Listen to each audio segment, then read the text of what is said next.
നമസ്കാരം, goodness evening ന്യൂസിലേക്ക് സ്വാഗതം. പ്രധാന വാർത്തകൾ. വീണയെ സംരക്ഷിക്കുവാൻ ധനമന്ത്രിയെ കൊണ്ട് CPM കള്ളം പറയിപ്പിച്ചുവെന്ന് മാത്യു കുഴൽനാടൻ MLA. കേരളത്തിന്റെ പുതിയ ഗവർണറായി രാജേന്ദ്ര വിശ്വനാഥ് ആർലേക്കർ അധികാരമേറ്റു. ചോദ്യപേപ്പർ ചോർച്ച. MS സൊല്യൂഷൻ CEO ഷുഹൈബിന്റെ ബാങ്ക് അക്കൗണ്ടുകൾ മരവിപ്പിച്ച് ക്രൈംബ്രാഞ്ച്. കണ്ണൂർ സ്കൂൾ ബസ് അപകടം. ഡ്രൈവറുടെ ലൈസൻസ് സസ്പെൻഡ് ചെയ്യും. പുതുവർഷാഘോഷത്തിനിടെ US-ൽ വീണ്ടും വെടിവെപ്പ്. ആക്രമണത്തിൽ 11 പേർക്ക് പരിക്കേറ്റു. വാർത്തകൾ വിശദമായി. മാസപ്പടി വിവാദത്തിൽ വീണ വിജയന്റെ സർവീസ് ടാക്സ് രജിസ്ട്രേഷൻ വിവരങ്ങൾ തേടി വിവരാവകാശ അപേക്ഷ നൽകിയിരുന്നുവെന്ന് മാത്യു കുഴൽനാടൻ MLA. വീണയെ സംരക്ഷിക്കുവാൻ ധനമന്ത്രിയെ കൊണ്ട് CPM കള്ളം പറയിപ്പിച്ചെന്നും മാത്യു കുഴൽനാടൻ ആരോപിച്ചു. 1.72 കോടിക്ക് നികുതി അടച്ചുവെന്നായിരുന്നു തന്റെ ചോദ്യമെന്ന് മാത്യു കുഴൽനാടൻ MLA പറഞ്ഞു. നിയമപ്രകാരം സംസ്ഥാനത്തിന് കിട്ടേണ്ട നികുതി കിട്ടിയെന്നായിരുന്നു മന്ത്രി പറഞ്ഞത്. 2017 മുതലുള്ള GSTയുടെ കാര്യമാണ് മന്ത്രി പറഞ്ഞത്. മാസപ്പടി കേസിൽ 2 കമ്പനികൾ തമ്മിലുള്ള സുതാര്യ നിലപാട് എന്നതായിരുന്നു CPMന്റെ ആദ്യ ന്യായീകരണം. GST അടച്ചതിനാൽ അഴിമതിയല്ലെന്നതായിരുന്നു CPM പറഞ്ഞത്. 1.72 കോടിക്ക് GST അടച്ചെന്നായിരുന്നു CPM ആവർത്തിച്ചത്. അക്കാര്യത്തിൽ പരിശോധന ആവശ്യപ്പെട്ട് ധനമന്ത്രിക്ക് താൻ കത്ത് നൽകിയിരുന്നു. സംസ്ഥാനത്തിന് കിട്ടേണ്ട നികുതി കിട്ടിയെന്നായിരുന്നു ധനമന്ത്രിയുടെ പ്രതികരണം. വീണയ്ക്ക് സർവീസ് ടാക്സ് രജിസ്ട്രേഷൻ ഉണ്ടായിരുന്നില്ലെന്ന് മാത്യു കുഴൽനാടൻ പറഞ്ഞു. ബാംഗ്ലൂർ കമ്മീഷണറേറ്റ് ടാക്സിൽ നിന്ന് കിട്ടിയ വിവരാവകാശ രേഖ മുൻനിർത്തിയാണ് ആരോപണം. CMRLൽ നിന്ന് എക്സലോജിലേക്ക് പോയ പണം അഴിമതി പണം എന്നാണ് SFIO കോടതിയിൽ അറിയിച്ചത്. ഇതേ കാര്യത്തിൽ വിജിലൻസ് അന്വേഷണം വേണമെന്നായിരുന്നു തന്റെ ആവശ്യം. 1.72 കോടി രൂപയിൽ GSTക്ക് മുമ്പ് എത്ര രൂപ വീണയ്ക്ക് ലഭിച്ചെന്നത് അന്വേഷിക്കണം. 1.72 കോടി രൂപയ്ക്ക് മുഴുവനായി നികുതി അടച്ചെന്ന് ആരും പറഞ്ഞിട്ടില്ല. മുഖ്യമന്ത്രിയും CPMഉം മറുപടി പറയണം. ചില പോരാട്ടങ്ങളിൽ ദൈവം കൂടി നിൽക്കും. മാസപ്പടി കേസ് മുന്നോട്ട് കൊണ്ടുപോകാനുള്ള അനുമതി പാർട്ടി തനിക്ക് നൽകിയിട്ടുണ്ടെന്നും അദ്ദേഹം വ്യക്തമാക്കി. GST എടുക്കുന്ന ഒരു വ്യക്തി എങ്ങനെയാണ് 2016 നികുതി അടക്കിയെന്ന് ഞാൻ ചോദിച്ചു. വീണ വിജയനെ സംരക്ഷിക്കാൻ വേണ്ടി CPM കള്ളം പറയുന്നത് മനസ്സിലാക്കാം. സംസ്ഥാന സർക്കാർ അതുപോലെ തന്നെ ഒരു ധനമന്ത്രിയെ കൊണ്ട് CPM കള്ളം പറയിച്ചാണ്. അദ്ദേഹത്തിന്റെ ആ പറഞ്ഞിട്ടുള്ള സംസാരത്തിലുള്ള ലിമിറ്റേഷൻസ് നമുക്ക് വളരെ കൃത്യമായി മനസ്സിലാവും. തീർച്ചയായും ഇത് അങ്ങേയറ്റം നിർഭാഗ്യകരമായ ഒരു സമീപനമാണ് അവർ സ്വീകരിച്ചത്. അപ്പൊ GST വിഷയത്തിൽ ഇത് വരുന്നതോടുകൂടി, അതായത് വീണയ്ക്ക് സർവീസ് ടാക്സ് രജിസ്ട്രേഷൻ മുമ്പ് ഉണ്ടായിരുന്നില്ല എന്നത് വരുന്നതോടുകൂടി ഈ 1,78,00,000 രൂപയ്ക്ക് നികുതി അടച്ചിട്ടില്ല എന്നും ഇത് അങ്ങനത്തെ ഒരു സേവനമായിരുന്നില്ല എന്നും നമുക്ക് കൺക്ലൂഡ് ചെയ്യാൻ പറ്റും. രാജേന്ദ്ര വിശ്വനാഥ് ആർലേക്കർ കേരള ഗവർണറായി സത്യപ്രതിജ്ഞ ചെയ്തു. രാജ്ഭവനിൽ വെച്ച് നടന്ന ചടങ്ങിൽ ഹൈക്കോടതി ചീഫ് ജസ്റ്റിസ് നിതിൻ മധുകർ ജാംദർ സത്യവാചകം ചൊല്ലിക്കൊടുത്തു. മുഖ്യമന്ത്രി പിണറായി വിജയനും പ്രതിപക്ഷ നേതാവ് VD സതീശനും ചടങ്ങിൽ പങ്കെടുത്തു. ഇന്നലെ വൈകിട്ട് തിരുവനന്തപുരം അന്താരാഷ്ട്ര വിമാനത്താവളത്തിലെത്തിയ രാജേന്ദ്ര വിശ്വനാഥിനെ മുഖ്യമന്ത്രിയും മന്ത്രിമാരും ചേർന്നാണ് സ്വീകരിച്ചത്. 1980 മുതൽ സജീവ BJP RSS പ്രവർത്തകനും പ്രധാനമന്ത്രി നരേന്ദ്രമോദിയുമായും കേന്ദ്ര സർക്കാരുമായും അടുത്ത ബന്ധം പുലർത്തുന്ന BJP നേതാവാണ് രാജേന്ദ്ര വിശ്വനാഥ് ആർലേക്കർ. കേരള ഗവർണറായിരുന്ന ആരിഫ് മുഹമ്മദ് ഖാനെ ബീഹാറിലേക്ക് നിയമിച്ചതിന് പിന്നാലെയാണ് ബീഹാർ ഗവർണറായിരുന്ന രാജേന്ദ്ര ആർലേക്കറെ കേരളത്തിലേക്ക് നിയോഗിച്ചത്. RSSലൂടെയായിരുന്നു ആർലേക്കറിന്റെ രാഷ്ട്രീയ പ്രവേശം. 1989 BJPയിൽ അംഗത്വമെടുത്ത ആർലേക്കർ ഗോവയിൽ വനം വകുപ്പ് മന്ത്രിയായും സ്പീക്കറായും ചുമതല വഹിച്ചിട്ടുണ്ട്. കേരളത്തിൽ വൈസ് ചാൻസലർ നിയമനവുമായി ബന്ധപ്പെട്ട് സർക്കാരും ഗവർണറായിരുന്ന ആരിഫ് മുഹമ്മദ് ഖാനും തർക്കം പതിവായിരുന്നു. ഈ തർക്കം കോടതി ഇടപെടലിലേക്ക് വരെ എത്തിയിട്ടുമുണ്ട്. ഈ പശ്ചാത്തലത്തിലാണ് ആർലേക്കർ കേരളത്തിൽ ഗവർണറായി ചുമതലയേൽക്കുന്നത്. ബീഹാർ ഗവർണർ ആയിരിക്കെ ചാൻസലറുടെ അധികാരത്തെ വെല്ലുവിളിക്കുകയും സർവകലാശാലകളുടെ സ്വയംഭരണാധികാരം വെട്ടിക്കുറയ്ക്കാൻ ശ്രമിക്കുകയും ചെയ്തതിനെ ബീഹാർ വിദ്യാഭ്യാസ വകുപ്പിലെ ഉന്നത ഉദ്യോഗസ്ഥനെ ആർലേക്കർ രൂക്ഷമായി വിമർശിച്ചിരുന്നു. പട്ന സർവകലാശാലയുടെ പരിപാടിക്കിടെയായിരുന്നു വിമർശനം. രാജ്ഭവനും സർക്കാരും സ്ഥാപനങ്ങളും ഒറ്റപ്പെട്ട് പ്രവർത്തിച്ചാൽ സംസ്ഥാനത്തെ സർവകലാശാലകളിലും കോളേജുകളിലും പുരോഗതി ഉണ്ടാകില്ലെന്ന കാഴ്ചപ്പാട് അന്ന് ആർലേക്കർ ശക്തമായി അവതരിപ്പിച്ചിരുന്നു. ഈയൊരു സാഹചര്യത്തിൽ സർവകലാശാലകളിലെ ഗവർണറുടെ അധികാരത്തെ സംബന്ധിച്ച് നിലനിൽക്കുന്ന തർക്കങ്ങളിൽ ആർലേക്കറുടെ നിലപാട് നിർണായകമാകും. കേരള ഫിനാൻഷ്യൽ കോർപ്പറേഷനെതിരെ അഴിമതി ആരോപണം ഉന്നയിച്ച പ്രതിപക്ഷ നേതാവ് V D Satheesan 2018 KFC Anil അംബാനിയുടെ RCFL എന്ന സ്ഥാപനത്തിൽ 60 കോടി രൂപ നിക്ഷേപിച്ചിരുന്നു. ഇക്കാര്യം KFCയുടെ വാർഷിക റിപ്പോർട്ടിൽ നിന്ന് മറച്ചുവെച്ചുവെന്നും വി ഡി സതീശൻ ആരോപിച്ചു. സ്റ്റേറ്റ് ഫിനാൻഷ്യൽ കോർപ്പറേഷൻ ആക്ട് അനുസരിച്ച് KFC രൂപീകരിച്ചത് ഇടത്തരം സംരംഭങ്ങളെ പ്രോത്സാഹിപ്പിക്കാനാണ്. സംസ്ഥാനത്തെ MSME അടക്കമുള്ള വ്യവസായങ്ങൾക്ക് വായ്പ നൽകാൻ രൂപീകരിച്ച ഈ സ്ഥാപനം അനിൽ അംബാനിയുടെ RCFL എന്ന സ്ഥാപനത്തിൽ 60 കോടി 80 ലക്ഷം നിക്ഷേപിച്ചുവെന്നും വി ഡി സതീശൻ പറഞ്ഞു. 2018 നടന്ന KFCയുടെ മാനേജ്മെന്റ് കമ്മിറ്റി തീരുമാനപ്രകാരമായിരുന്നു നിക്ഷേപം. 2018 എന്നത് പ്രത്യേകം ശ്രദ്ധിക്കേണ്ടതാണ്. അനിൽ അംബാനിയുടെ സ്ഥാപനങ്ങളെല്ലാം വലിയ സാമ്പത്തിക പ്രതിസന്ധി നേരിടുന്ന ഒരു ഘട്ടത്തിലായിരുന്നു ഈ നിക്ഷേപം. ഇദ്ദേഹത്തിന്റെ എല്ലാ സ്ഥാപനങ്ങളും ഗുരുതരമായ പ്രതിസന്ധി നേരിടുകയാണ് എന്ന വാർത്തകൾ വരുന്ന കാലത്താണ് അനിലിന്റെ സ്വകാര്യ ധനകാര്യ സ്ഥാപനത്തിൽ പണം നിക്ഷേപിച്ചത്. കൂടാതെ 2018-19 KFCയുടെ വാർഷിക റിപ്പോർട്ടിൽ കമ്പനിയുടെ പേര് മറച്ചുവെക്കുകയും ചെയ്തു. 2019-20 വാർഷിക റിപ്പോർട്ടിലും ഇതുതന്നെ ആവർത്തിച്ചു. പിന്നീട് 2020-21 റിപ്പോർട്ടിലാണ് കമ്പനിയുടെ പേര് പുറത്തുവരുന്നതെന്ന് വി ഡി സതീശൻ പറഞ്ഞു. സ്റ്റേറ്റ് ഫിനാൻഷ്യൽ കോർപ്പറേഷൻ ആക്ട് 1951 33-ാം വകുപ്പ് അനുസരിച്ച് റിസർവ് ബാങ്കിലോ ദേശസാത്കൃത ബാങ്കിലോ മാത്രമേ പണം നിക്ഷേപിക്കാൻ പാടുള്ളൂവെന്നും അദ്ദേഹം ചൂണ്ടിക്കാട്ടി. 2019 അനിൽ അംബാനിയുടെ ഈ കമ്പനി പൂട്ടി. തുടർന്ന് പാപ്പരത്ത നടപടികളുടെ ഭാഗമായി 7 കോടി 9 ലക്ഷം രൂപ മാത്രമാണ് തിരിച്ചു കിട്ടിയത്. പലിശയടക്കം 101 കോടി ലഭിക്കേണ്ടിടത്താണ് ഇത്രയും ചെറിയ തുക മാത്രം ലഭിച്ചത്. സംസ്ഥാന ചെറുകിട ഇടത്തര സ്ഥാപനങ്ങൾക്ക് ലഭിക്കേണ്ട ഫണ്ടായിരുന്നു ഇത്. ഒരു ഗ്യാരണ്ടിയുമില്ലാതെയാണ് പണം നിക്ഷേപിച്ചത്. പണം നിക്ഷേപിക്കുമ്പോൾ ധനകാര്യ സ്ഥാപനത്തിന്റെ ഇപ്പോഴത്തെ നില എന്താണെന്ന് പരിശോധിക്കേണ്ടേ? ഇതൊന്നും പരിശോധിക്കാതെ കമ്മീഷൻ വാങ്ങി ഭരണ നേതൃത്വത്തിന്റെ അറിവോടെ ചില ഉദ്യോഗസ്ഥരാണ് ഇത് ചെയ്തിരിക്കുന്നത്. 11ാം നിയമസഭാ സമ്മേളനത്തിൽ ഇക്കാര്യം ധനമന്ത്രിയോട് ചോദിച്ചിരുന്നു. എന്നാൽ ഇതുവരെ മറുപടി ലഭിച്ചിട്ടില്ല. ഈ കരാർ രേഖകൾ പുറത്തുവിടാൻ സർക്കാർ തയ്യാറാകണമെന്നും അദ്ദേഹം കൂട്ടിച്ചേർത്തു. സ്റ്റേറ്റ് ഫിനാൻഷ്യൽ കോർപ്പറേഷൻ ആക്ട് 1951 അനുസരിച്ച് KFC രൂപീകരിച്ചത് ഇടത്തരം ചെറുകിട വ്യവസായ സംരംഭങ്ങളെ പ്രോത്സാഹിപ്പിക്കുന്നതിന് വേണ്ടി, അവർക്ക് ലോൺ നൽകുന്നതിന് വേണ്ടിയിട്ടാണ്.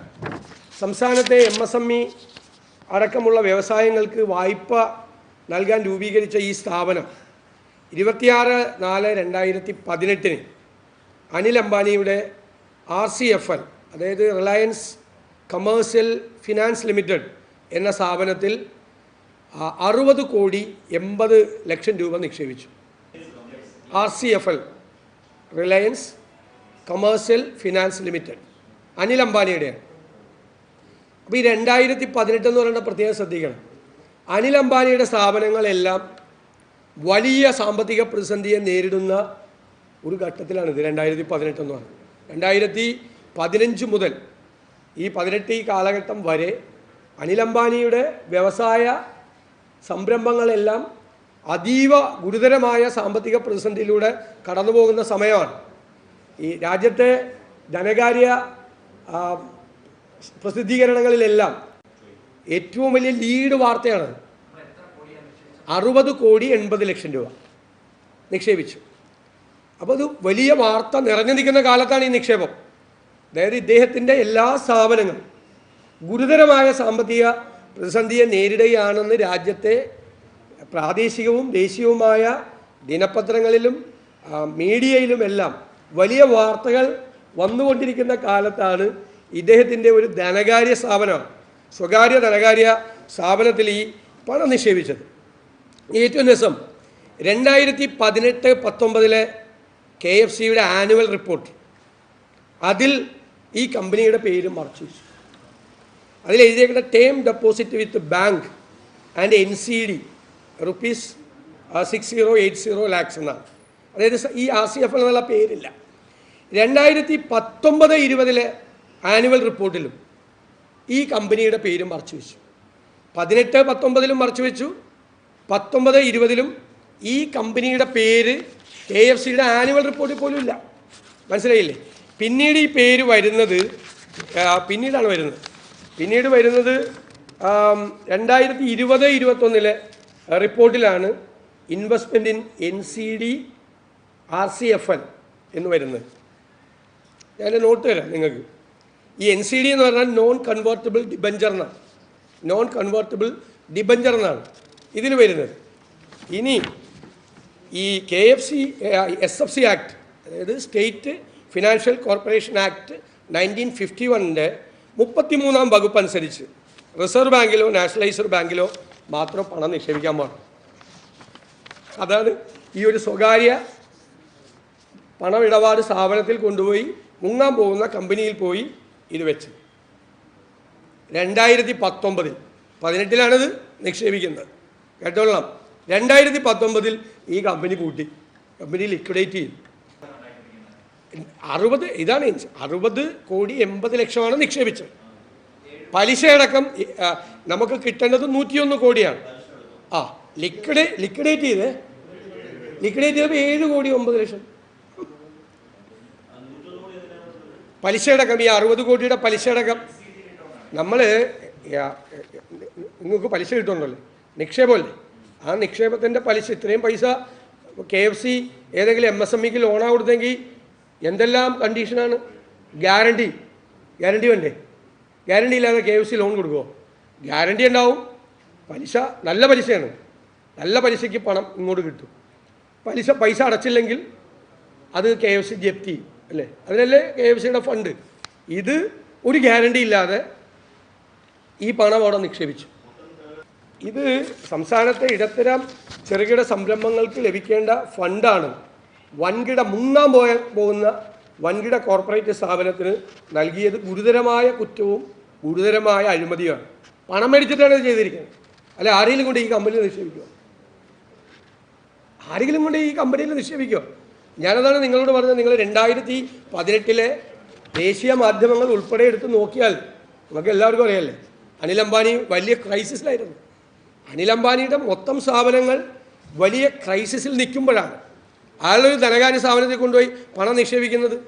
നമ്മൾ പണം നിക്ഷേപിക്കുമ്പോൾ പണം നിക്ഷേപിക്കുന്ന ധനകാര്യ സ്ഥാപനത്തിൻ്റെ ക്രെഡിബിലിറ്റി എന്താണെന്നൊരു അന്വേഷണം നടത്തണ്ടേ? വിശ്വാസ്യത എന്താണ്? അവരുടെ സ്റ്റേച്ചർ എന്താണ്? ഇപ്പോൾ അവരുടെ ഫിനാൻഷ്യൽ സ്റ്റേറ്റസ് എന്താണ്? എത്ര സ്ട്രോങ് കമ്പനിയാണ് എന്ന് പരിശോധിച്ചിട്ടല്ലേ? ആരാ പരിശോധിക്കേണ്ടത്? ഇതൊന്നും പരിശോധിക്കാതെ വലിയ തുക കമ്മീഷനായി വാങ്ങിച്ചിട്ടാണ് ഭരണ നേതൃത്വത്തിൻ്റെ അറിവോടുകൂടി ചില ഉദ്യോഗസ്ഥന്മാരെല്ലാം കൂടി ചെയ്തിരിക്കുന്നതാണ്. ലിക്വിഡേറ്റ് ആകാൻ പോകുന്ന സ്ഥാപനമാണെന്ന് അറിഞ്ഞുകൊണ്ട് തന്നെയാണ് ചെയ്തിരിക്കുന്നത്. അറിഞ്ഞുകൊണ്ട് തന്നെ ഇത്രയും പണം നിക്ഷേപിച്ചു, കമ്മീഷൻ വാങ്ങിയിട്ടാണ്. ഇനി 11-ാം നിയമസഭാ സമ്മേളനത്തിൽ ഞങ്ങളുടെ കയ്യിൽ കിട്ടിയിട്ട് കുറച്ചാളെ ഞങ്ങൾ നോക്കുമായിരുന്നു. നമ്മളൊരു കാര്യം പറയുന്നതിന് മുമ്പ് പരിശോധിക്കണ്ടേ? ഞങ്ങൾ നിയമസഭയിൽ ചോദിച്ചു ധനകാര്യമന്ത്രിയോട്. ഇതുവരെ അതിന് മറുപടി കിട്ടിയിട്ടില്ല. ഈ വിഷയത്തിൽ ചോദ്യം ചോദിച്ചിട്ട് എന്താ ധനകാര്യമന്ത്രിക്ക് മറുപടി പറയാൻ വിഷമം? KFCയിൽ ചോദ്യം അയച്ചു കൊടുത്താൽ പോരെ? ധനകാര്യമന്ത്രിയുടെ ഓഫീസിൽ നിന്ന് സാധാരണ വന്നു കഴിഞ്ഞാൽ അസംബ്ലിയിൽ ചോദ്യം വന്നാൽ സ്പീക്കറുടെ ഓഫീസിൽ നിന്ന് ലെജിസ്ലേച്ചറിൽ നിന്ന് അദ്ദേഹത്തിന് പോകും, ധനകാര്യ മന്ത്രാലയത്തിലേക്ക് പോകും. അവിടെ നിന്ന് KFCയിലേക്ക് തിരുവനന്തപുരത്തല്ലേ KFC, ഫോണിൽ വിളിച്ചു വെച്ചാൽ കിട്ടുമല്ലോ, ഇൻഫർമേഷൻ കിട്ടില്ലേ? ഇതുവരെ നിയമസഭയിൽ ഉത്തരം തന്നിട്ടില്ല. അപ്പോൾ റിലയൻസ് കമേഴ്സ്യൽ ഫിനാൻസ് ലിമിറ്റഡുമായി നടത്തിയ ഈ നിക്ഷേപത്തിൻ്റെ കരാർ രേഖകൾ സർക്കാർ പുറത്തുവിടാൻ തയ്യാറാകണം എന്ന് ആവശ്യപ്പെടുന്നു. ഈ ചെറുകിട ഇടത്തരം സംരംഭങ്ങൾക്ക് 100% ഗ്യാരണ്ടി ഉണ്ട്. 100 യഥാർത്ഥത്തിൽ ഒരു 25 കോടി ഒരു സ്ഥാപനത്തിന് കൊടുക്കണമെങ്കിൽ ഒരു 100 കോടി രൂപയുടെയെങ്കിലും കണ്ടു കഴിഞ്ഞാൽ മാത്രമേ കൊടുക്കുകയുള്ളൂ. ഈ ലോൺ കൊടുക്കുകയുള്ളൂ, സേഫ് ആണെന്ന് കണ്ടിട്ട് ഗ്യാരണ്ടിയും കൂടി വെച്ചിട്ടാണ് കൊടുക്കുന്നത്. ഇത് ഒരു ഗ്യാരണ്ടി ഇല്ലാതെയാണ് ഈ പണം നിക്ഷേപിച്ച് ഇത്രയും പണം നഷ്ടപ്പെടുത്തിയത്. വയനാട് ദുരന്തബാധിതരുടെ കടങ്ങൾ എഴുതിത്തള്ളണമെന്നുള്ള കേരളത്തിന്റെ ആവശ്യം വീണ്ടും കേന്ദ്ര സർക്കാരിന് മുന്നിൽ ഉന്നയിക്കുമെന്ന് മുഖ്യമന്ത്രി പിണറായി വിജയൻ. ചൂരൽമല മുണ്ടക്കായ് ദുരന്തത്തെ അതിതീവ്ര ദുരന്തമായി കേന്ദ്രം അംഗീകരിച്ച ഔദ്യോഗിക അറിയിപ്പ് ലഭിച്ചിട്ടുണ്ട്. ഇന്റർ മിനിസ്റ്റീരിയൽ സെൻട്രൽ ടീം ദുരന്തത്തെ L3 ആയി അംഗീകരിച്ചു എന്നാണ് കേന്ദ്ര ആഭ്യന്തര ജോയിന്റ് സെക്രട്ടറി കത്തിൽ പറയുന്നത്. കേരളത്തിന് ലഭിക്കേണ്ട സാമ്പത്തിക സഹായങ്ങളെക്കുറിച്ചോ ദുരന്തബാധിതരുടെ വായ്പകൾ എഴുതി തള്ളുന്നതിനെക്കുറിച്ചോ സംസ്ഥാന ദുരന്ത പ്രതികരണ നിധിയിൽ നിന്നും തുക ചെലവഴിക്കാനായി മാനദണ്ഡങ്ങളിൽ ഇളവ് വരുത്തുന്നതിനെക്കുറിച്ചോ കത്തിൽ സൂചനകളില്ല. 2ാം ഘട്ടത്തിൽ ദുരിതാശ്വാസ പ്രവർത്തനങ്ങൾ പൂർത്തീകരിച്ച ശേഷം നവംബർ 13 നൽകിയ പോസ്റ്റ് ഡിസാസ്റ്റർ നീഡ്സ് അസസ്മെന്റ് റിപ്പോർട്ടിൽ പുനർനിർമ്മാണ പുനരധിവാസ പ്രവർത്തനങ്ങൾക്ക് 2221 കോടി രൂപ വേണ്ടിവരുമെന്ന് കണക്കാക്കുന്നു. ഈ ആവശ്യം പരിഗണിച്ച് ദേശീയ ദുരന്ത പ്രതികരണ നിധിയുടെ പുതിയ സ്കീമായ റിക്കവറി ആൻഡ് റീകൺസ്ട്രക്ഷൻ വിൻഡോ പ്രകാരം പരമാവധി സഹായം നൽകണമെന്നാണ് കേരളത്തിന്റെ ആവശ്യമെന്ന് മുഖ്യമന്ത്രി പറഞ്ഞു.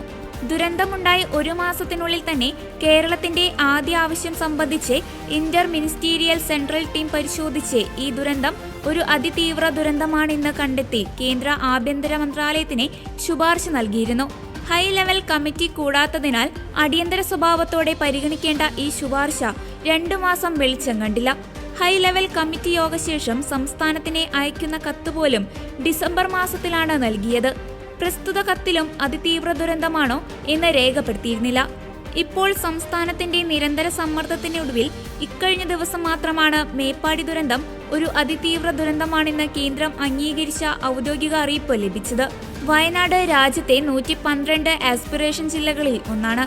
സാമൂഹിക സാമ്പത്തിക പിന്നാക്കാവസ്ഥയിലുള്ള ജില്ല എന്ന് കേന്ദ്ര സർക്കാർ തന്നെ കണ്ടെത്തിയിട്ടുള്ള വയനാട് ജില്ലയിൽ അതിതീവ്രമായ ഒരു ദുരന്തം ഉണ്ടായിട്ടും ദുരന്തം ബാധിച്ച ജനങ്ങളുടെ കടങ്ങൾ എഴുതിത്തള്ളുക എന്ന പ്രാഥമികവും മനുഷ്യത്വപരമായ നടപടി കേന്ദ്ര സർക്കാർ സ്വീകരിക്കുന്നില്ല.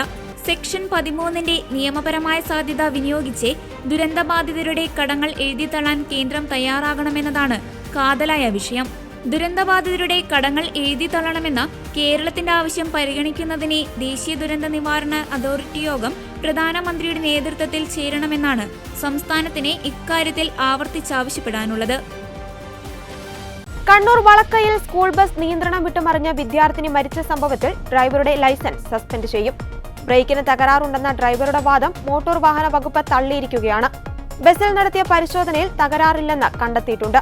അപകട കാരണം ഡ്രൈവറുടെ അശ്രദ്ധയാണെന്നാണ് പ്രാഥമിക നിഗമനം. അപകടത്തിന് പിന്നാലെ ബസിന്റെ ബ്രേക്കിന് തകരാർ സംഭവിച്ചതായി ചൂണ്ടിക്കാട്ടി ബസ് ഡ്രൈവർ നിസാമുദ്ദീൻ രംഗത്തെത്തിയിരുന്നു. എന്നാൽ ഇത്തരത്തിലൊരു പ്രശ്നം ബസിനില്ലെന്നാണ് MVDയുടെ പരിശോധനയിൽ നിന്ന് വ്യക്തമാകുന്നത്. കൂടാതെ അപകട സമയത്ത് നിസാമുദ്ദീൻ മൊബൈൽ ഫോൺ ഉപയോഗിച്ചതായും സംശയമുണ്ട്. ബസ് മറിഞ്ഞ അതേ സമയം തന്നെ നിസാമുദ്ദീന്റെ വാട്സപ്പിൽ സ്റ്റാറ്റസ് അപ്ലോഡായിട്ടുണ്ട്. എന്നാൽ അപകട സമയത്ത് മൊബൈൽ ഉപയോഗിച്ചിട്ടില്ലെന്നാണ് നിസാമുദ്ദീന്റെ വാദം. സ്കൂളിലിട്ട സ്റ്റാറ്റസ് നെറ്റ്വർക്ക് ഇല്ലാത്തതിനാൽ ആ സമയത്ത് അപ്ലോഡ് ആയതാകുമെന്നും അദ്ദേഹം പറഞ്ഞു. തളിപ്പറമ്പ് താലൂക്ക് ആശുപത്രിയിൽ ചികിത്സയിലാണ് നിസാമുദ്ദീൻ. ബുധനാഴ്ച വൈകിട്ട് 4-നായിരുന്നു സ്കൂൾ ബസ് നിയന്ത്രണം വിട്ടുമറിഞ്ഞ് കുറുമാത്തൂർ ചിന്മയ വിദ്യാലയത്തിലെ 5ാം ക്ലാസ് വിദ്യാർത്ഥിനി മരിച്ചത്. നിരവധി വിദ്യാർത്ഥികൾക്ക് പരിക്കേൽക്കുകയും ചെയ്തു. കിരാത്ത് ഭാഗത്തു നിന്ന് വന്ന ബസ് വളക്കായ് സംസ്ഥാന പാതയിലേക്കുള്ള കുത്തനെയുള്ള ഇറക്കത്തിൽ നിയന്ത്രണം വിട്ട് മറിയുകയായിരുന്നു. 2 തവണ മലക്കം മറിഞ്ഞാണ് ബസ് റോഡിലേക്ക് പതിച്ചത്.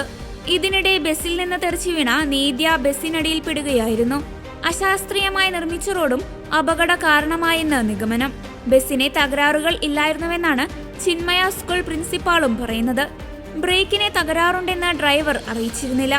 ബസിന് 2027 വരെ പെർമിറ്റ് ഉണ്ടെന്നും ഫിറ്റ്നസ് നീട്ടിക്കിട്ടിയതാണെന്നും പ്രിൻസിപ്പാൾ ശശികുമാർ കൂട്ടിച്ചേർത്തു. അതിനിടെ കണ്ണൂർ സ്കൂൾ ബസ് അപകടത്തിൽ ആക്ഷേപം സർക്കാരിലേക്ക് നീങ്ങുന്നു. ഫിറ്റ്നസ് അവസാനിച്ച സ്കൂൾ ബസ്സുകൾക്ക് ഗതാഗത കമ്മീഷണർ ചട്ടവിരുദ്ധമായി കാലാവധി നീട്ടി നൽകി. ഗതാഗത മന്ത്രി KB ഗണേഷ് കുമാറിന്റെ നിർദ്ദേശപ്രകാരമായിരുന്നു നടപടി. സ്കൂൾ മാനേജ്മെന്റിന്റെ ആവശ്യപ്രകാരം നീട്ടി നൽകാനായിരുന്നു മന്ത്രിയുടെ നിർദ്ദേശം. പ്രവൃത്തി ദിവസങ്ങളിൽ ഫിറ്റ്നസ് പരിശോധന നടത്തിയാൽ സർവീസ് മുടങ്ങുമെന്നായിരുന്നു സ്കൂളിന്റെ പരാതി. ഇതിനെതിരെയാണ് ആക്ഷേപം ഉയരുന്നത്. ചോദ്യപേപ്പർ ചോർച്ച കേസിൽ MS സൊല്യൂഷനെതിരെ കൂടുതൽ നടപടിയുമായി ക്രൈംബ്രാഞ്ച്.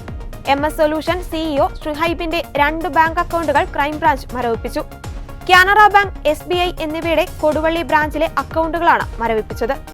ഒളിവിൽ പോയ CEO ഷുഹൈബിന് വേണ്ടിയുള്ള തെരച്ചിൽ ഊർജിതമാക്കുന്നതിനിടെയാണ് ക്രൈംബ്രാഞ്ചിന്റെ നടപടി.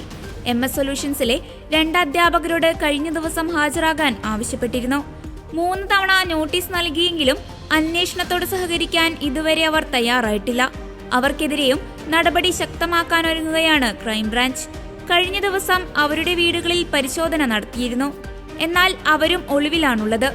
നാളെയാണ് ഷുഹൈബിന്റെ മുൻകൂർ ജാമ്യാപേക്ഷ കോഴിക്കോട് അഡീഷണൽ സെഷൻസ് കോടതി പരിഗണിക്കുന്നത്.